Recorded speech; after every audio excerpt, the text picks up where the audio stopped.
Tribhuvan International Airport has now been reopened. The airport was closed for 2 days amid the escalating violence in the country. All domestic and international flights, which have been suspended since September 9, are now cleared to operate. The Nepali army has been deployed, enforcing a nationwide curfew to restore order. Meanwhile, China has urged stability, calling Nepal a traditional friendly neighbor and advising its citizens in the country to remain cautious.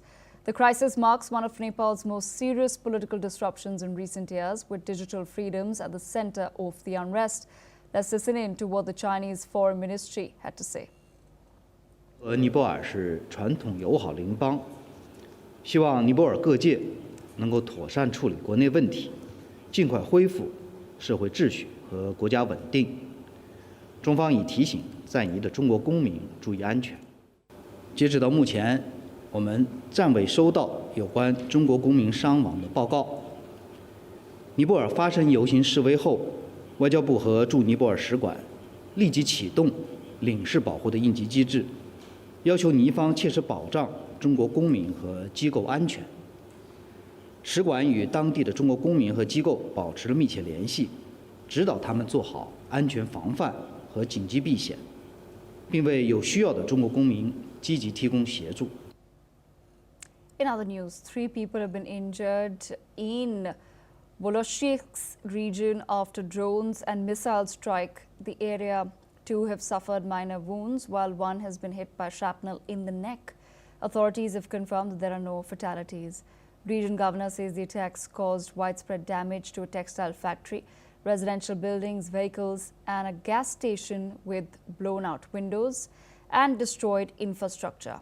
Emergency services are assessing the damage and securing the sites. The regional government has urged citizens to stay on high alert and follow safety measures while investigations continue to determine the full extent of the damage. Let's listen in to what the governor of the area had to say. Сьогоднішньої ночі атакували ракетами і дронами Волочиськ в Хмельницькому районі.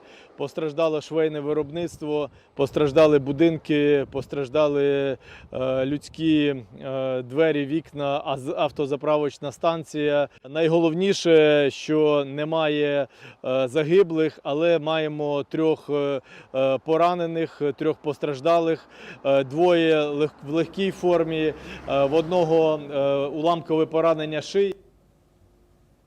Mr. Andrew Latham, Professor of International Relations, joins us on the broadcast. Mr. Latham, I have to begin by understanding from you, Russia is now already embroiled in a larger controversy as far as the Polish airspace breach is concerned. Amidst that, reports continue to pour in from Ukraine of further Russian attacks.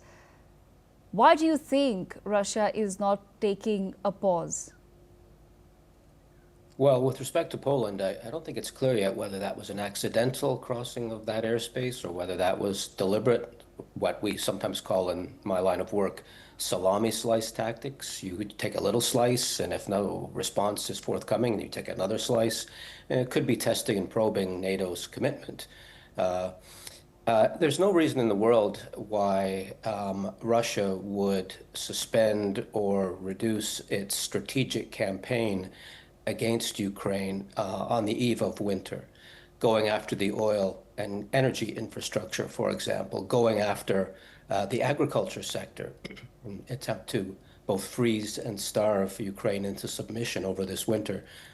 This has been past practice, of course, over the last few winters as well. Pardon me. So there's really no reason why Russia doesn't feel under any pressure to suspend these operations.